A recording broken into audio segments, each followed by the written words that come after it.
Have you heard people say that getting an umbilical arterial catheter or a UAC in is skill, and getting an umbilical venous catheter or UVC in is just luck? Well, there is a little bit of truth to that, but there are still a few tips or tricks that you can use that will make it more likely that you will get a UVC in. Hi, I'm Dr. Tala, and I've been a neonatologist for 16 years now. And today, using this slightly weird mannequin, I'm going to demonstrate how to put in a UVC. If you watch till the end of the video, I'll also give you some clinical advice on what to do if things aren't going perfectly, you're not quite able to get that UVC into position. And we'll also go through checking the placement or the position of the UVC on x-rays. Just a quick introduction first. As you all know, we need UVCs for good, consistent venous access. We start them very often soon after babies are born, in preemies or full-term babies if they're definitely going to need IV fluids or they're going to need like a dextrose of above 12.5. UVCs can also be placed for emergency vascular access in the delivery room or in the emergency room. Those steps look a little bit different. We kind of let go of a lot of things. You basically want to make sure that it's put in as safely and as quickly as possible. I'll do a separate video on emergency UVC placement.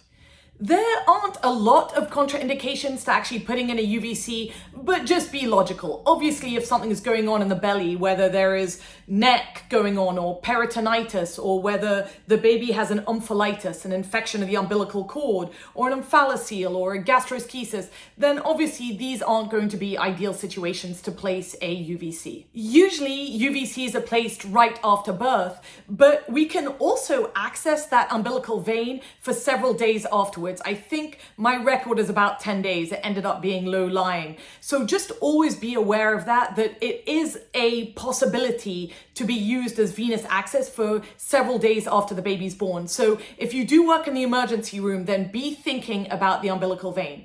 So let's start by calculating how deep the catheter needs to be inserted so that it ends up in the inferior vena cavum, right below the right atrium. We'll talk more about positioning at the end of the video. There are plenty of methods, and if you're interested in others generally involving different lengths, then go check out our equations video. But for the purposes of this video, let's assume our baby is 2 kilos.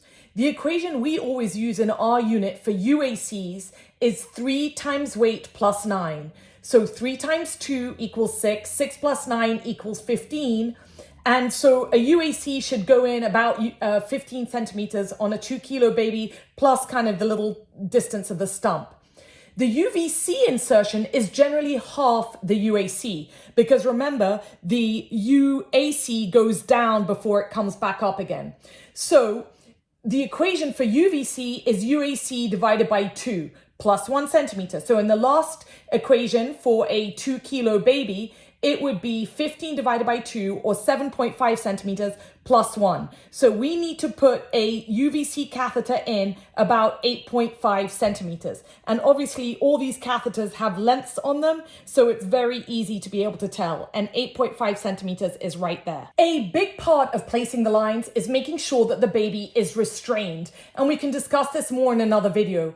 But usually this involves restraining the feet with ties or with tape or with blankets, and then wrapping a tight blanket around the chest and arms to stop the baby from moving. You'd be amazed by how much babies move around. It's not a painful procedure per se, and we generally don't have IV access when we're putting in the lines. That's why we're putting them in. So sedation isn't usually needed or given, but it must feel pretty uncomfortable being tied down.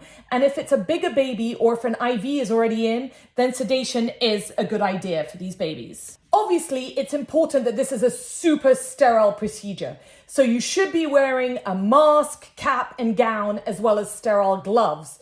But I'm not going to be wearing them just so that you can see clearly what's going on. I'm also at home. But remember, one of the biggest risk factors of putting in a UVC is actually getting an infection. So I can't emphasize enough how important it is to do this in a very sterile way. So generally we set up a separate table to put all the equipment on next to the baby's radiant warmer or the isolette or whatever. In this case, I'm just going to open the equipment right next to the baby so that you can see it easily. Right, so let's open up the equipment tray. I always love doing this because every hospital has slightly different trays and you really never know what you're going to get inside. Sometimes you're missing the scalpel or the stopcocks or the betadine or whatever, but normally something is missing. So let's open this all up, covering the baby for now. And look, we do actually have betadine in here. So we even have the sutures. So this is a fantastic tray. Expired, by the way, if you're wondering why I'm using it. Routinely, the catheters themselves are not in the tray. So normally we have to open these up separately. Generally, for preterm infants, we use 3.5 French catheters, which are smaller. And for term infants, we use 5 French catheters. Different people in institutions will use different numbers for preterm babies. So some people say if an infant is less than 3.5 kilos, we should be using 3.5. But we've all put 5 French catheters in smaller babies than this. Probably down to about 1.5 kilos, depending on their anatomy. Down to about 1.5, we can still put in a 5 French catheter. The catheters are available in double lumen catheters, so 2 different catheters to give different drugs and medications and fluids and everything, or they can be single lumen. The advantage of putting a double lumen UVC in is if the baby, for example, needs pressors, or if any of the medications are incompatible, then you can put it through the other lumen. Some institutions always put in a double lumen catheter into the vein, just so that there's zero chance that there could be any medical errors with the UAC that was inserted. Okay, I'm going to say this now, and then I'm sure I'll repeat myself. When putting in lines, one of the most dangerous things that you can do is accidentally introduce an air bubble into the line. So make sure that after you get your UVC out, the first thing you need to do is to attach the stopcock and then to actually flush the line. So here I'm using the double lumen UVC. So I'm attaching stopcocks to both of them. And then I'm going to flush the lines. The flush is never in the tray, so somebody needs to help you obtain that flush. Which flush you use depends on your unit. Usually it's half or normal saline. Sometimes there's heparin in it between 0.25 and 1 unit per ml. Sometimes there isn't any heparin. Always ask what flush you've been given, just as another kind of check. We're not accidentally infusing something terrible. So normally you want to put anywhere between 3 and 6 mLs, I guess, of fluid, and then flush the line so that you see it coming out on the other side. So here we go. We're flushing the line and we are seeing the fluid come out. So that is successfully flushed. Then I turn the stopcock off to the baby. So the line is now off. It's off to baby. And then let's flush the other lumen. So then I'm putting the syringe on the other lumen, slightly different stopcock that you see there. And then we'll flush that line. Make sure that there are absolutely no air bubbles. We've gotten rid of everything. So now this line is ready to go. Right, let's get to the actual procedure. People do the next few steps in different order, but I like starting off by tying off the umbilical cord with the umbilical tie. Actually, normally at this point I'm sterile, so I normally hand it to somebody else so that I can stay sterile. So tie the umbilical tie with just a loose knot somewhere between the base of the umbilicus and the skin. It doesn't have to be too tight, but you have to have easy access to be able to make it tighter if you need to, if the cord starts bleeding or whatever. Then I'll hand one of the clamps or forceps to somebody who's helping me, and they can grasp the cord. Usually at this point, the cord is not cut like this, but we have a long dangly piece of cord. So that all needs to be cleaned and sterilized. So while they're grasping the cord up, I'll prepare the cord and skin with antiseptic solution. Every institution uses something different, but we should put it around 5 centimeters around the base of the umbilicus. So let me do that now. Then, while the cord is still being held up, you want to cut the cord so that it leaves you about 1 centimeter of the actual umbilicus. Again, in this mannequin, it's kind of already 1 centimeter, but get your blade out and then always use the blade so that the sharp side is pointing towards the feet. You don't want to kind of move accidentally in the and it hits the baby's face or anything. Also, when you cut, do it in one smooth motion. You don't want to kind of saw away. That will really affect your ability to kind of look at the vein and the arteries. So here in this situation, we'd be going right below the forceps, and you do it in one fair swoop all the way through, and then the forceps would be off. So normally we also want an additionally large sterile area, obviously to make sure that we are as protected as possible, but also putting drapes on kind of gives you a little shelf to put your tools on. So the way that I like to do it is I'll take 2 corners of the drapes and I'll kind of put them in this like crisscross pattern and then drop it over. I like leaving the baby's face free, whether they're intubated or not. I can't imagine how much it would feel awful to have your face covered with a cloth while people are doing a procedure on you. So normally, honestly, we put these drapes on before we actually cut the cord. But in this situation, here we go. Then we need to actually identify the vessels in the cord. I'm going to lift the baby up just a little bit so that you can get a better look. So here, that is the vein. It's very often at the 12 o'clock position. And these 2 are the arteries. So remember, each umbilical cord, or most umbilical cords, have 2 arteries and a vein, AVA. The arteries are kind of a whitish color, and they're, like we said, much smaller and thicker walled, whereas the veins are much larger and kind of almost look collapsed, like in a kind of slit-like position, and the walls are much thinner. Sometimes there's a little bit of blood, and you have to just kind of blot the top of the umbilicus with some gauze just to kind of figure out all the anatomy. If there's even more bleeding from the umbilicus, then you can use your umbilical tie to just kind of squeeze the knot a little bit tighter. That almost always does the trick to stop the bleeding. Once you've identified the vessel, then use the clamp to clamp the umbilical cord kind of away from any of the vessels, just so that you have some traction and you can put your catheter in easily.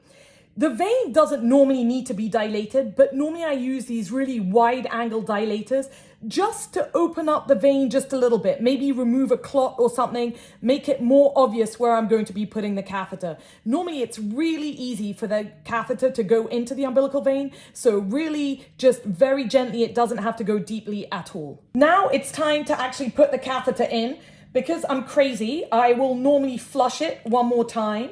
So we will flush it, and you can see that that's definitely flushing, and then I can put it off to baby like this, and then I will flush the second lumen like that. I am right-handed, so I like being on the right side of the baby when I'm inserting the catheter, and normally I'll use the dilator itself to actually help me insert it. So I hold it like this, and then I put it in the vein just a little bit, and then continue threading it. Normally, the umbilical venous catheter goes in really easily. If you put it in about 1 centimeter and it doesn't want to go, then you're probably trying to put it in a wrong angle. So just kind of move the angle a bit and put a tiny bit of pressure on it, and eventually it should go through.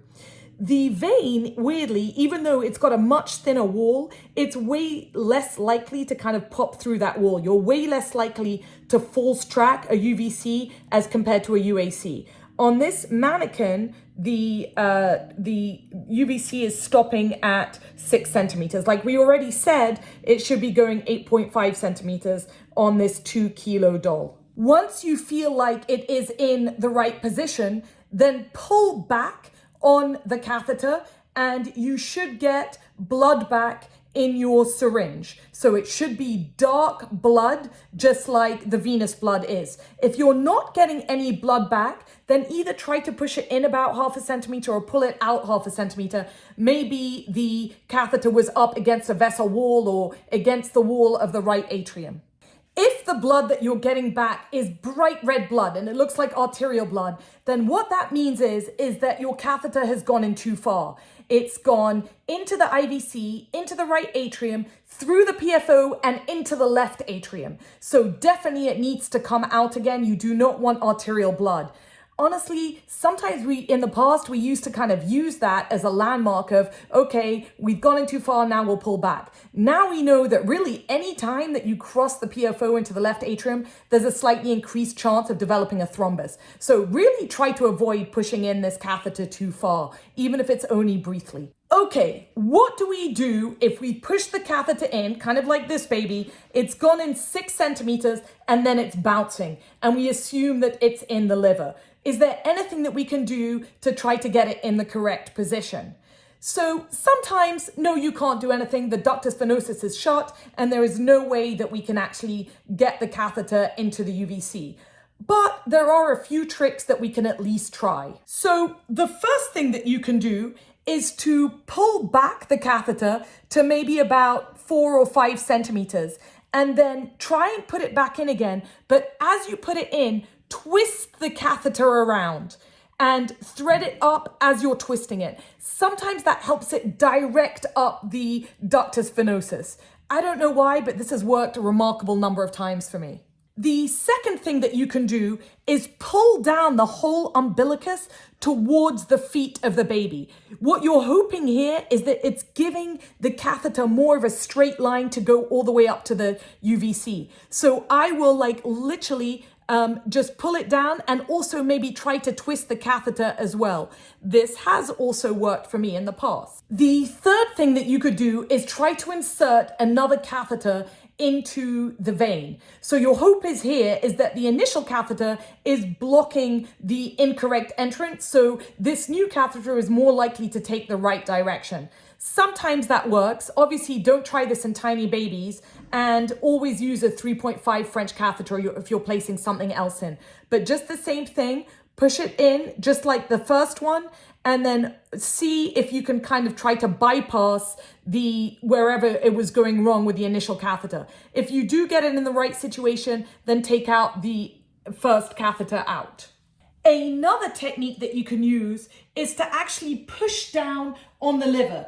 Again, hoping that you're improving the angle of the umbilical vein in relation to the ductus venosus, creating a flatter and straighter trajectory.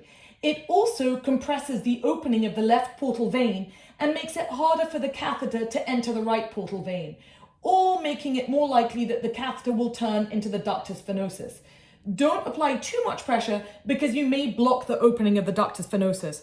Often, if somebody else is sterile next to me, I'll ask them to push down on the liver while I'm trying to push the catheter up. A fifth trick is to actually flush the saline as you're pushing the catheter through the vein. Sometimes this can help. This is most helpful when you're actually pushing down on the liver. It kind of makes the path more accessible if you're flushing it with saline or whatever. And the last trick is you can take out the catheter altogether. And if this is a 5 French, then maybe try a 3.5. If it's a 3.5, then try a 5 French, obviously, unless it's a tiny baby. Sometimes a firmer or slightly different catheter will just go in easier. So sometimes different institutions have actually more than one type of catheter. And so I'll try another catheter. A few times this has also worked as well. Sometimes, unfortunately, it just refuses to spread. Babies are going to be babies. So if you're really desperate for venous access, then before you pull it out altogether, then consider a low-lying line. So basically, you want the edge of the catheter to be below the liver. So in a full-term baby, that's about 4 or 5 centimeters. It's almost impossible to have a low-lying catheter in a preemie baby because it will just leak and fall out easily. But if you've got a full-term baby that, for example, you need 10 days of penicillin for congenital syphilis or something, then consider a low-lying line. Once you are happy with the position of the catheter, you have to suture it in. So the way that I usually do it is to take a chunk of the actual umbilicus. So not on the skin and nowhere near the vessels. So just take a big chunk of like all the Wharton's jelly and then make a securing knot inside the umbilicus. So there we go. We'll have that secured knot like that. Once you have a knot, then, and we can tie that again. This is obviously, once you have a knot like that, then we'll cut it. And then you can suture it around the actual umbilicus. Every time you go once around it, then actually tie a knot. So do it a couple of times. So that's once, and then again, twice. So that's nice and secure. And then normally I'll take another knot a little bit further up. So that adds kind of a little bit more stability as well. So we have a knot just about 1 centimeter up from that first knot. So you can see that right there. Okay, so we have a reasonably secured umbilical venous catheter. After the catheter has been sutured in, then it also needs to be secured according to what your institution does. It could be tegaderm or duoderm or with a tape bridge. I won't cover that here. If you're interested in it, then please comment below. Depending on where you work and how long it takes to get the x-ray or how much time you have in the unit, sometimes we'll suture it in and get an x-ray afterwards. That will obviously all depend on what's going on in your unit that day. So where do we actually want the UVC to land? So ideally, the UVC should go through the umbilical vein, crosses the portal sinus, goes through the ductus venosus, and ends up in the IVC, right below the right atrium. We do not want the catheter within the right atrium. If the catheter is in the right atrium and it's kind of really pushing over the endometrium, so it's kind of like pushing up against the wall, then what can happen is that the fluid that's coming out of the catheter can go via osmosis into the pericardial space. So it's not like the catheter actually has to poke a hole in the wall of the heart. Just by osmosis, if the catheter is in the wrong place, then that fluid can build up in the pericardial space. So it doesn't take a lot to create a pericardial tamponade or a cardiac tamponade or pericardial effusion. So be super, super careful that this catheter does not end up inside the heart. Same thing if the catheter has kind of veered off and gone into the liver, whether it's in the portal circulation or the hepatic vein or whatever.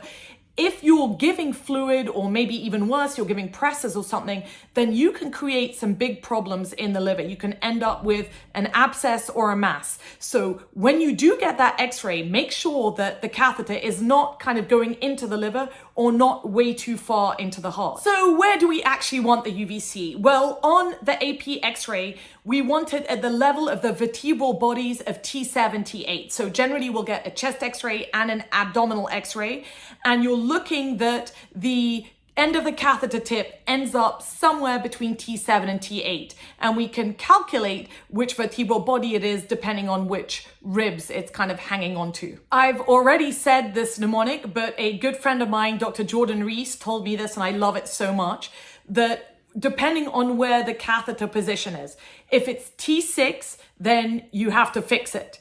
T7 is heaven, T8 is great, T9 is fine as long as the catheter is above the diaphragm, and T10, do it again. So there's no reason for you not to remember that. And then the other two big concerns are things that we kind of already talked about. If the catheter is too far into the heart or into the heart at all, then you are worried about some of that fluid kind of crossing over by osmosis into the pericardial space and potentially causing a cardiac tamponade.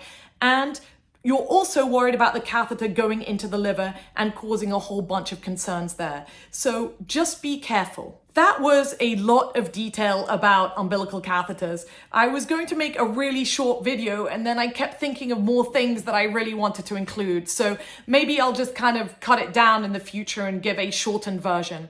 In the meantime, if you did get this far, then please like this video. Tell us in the comments where you're watching from. And also, I just really want to thank you for being here. Thank you so much.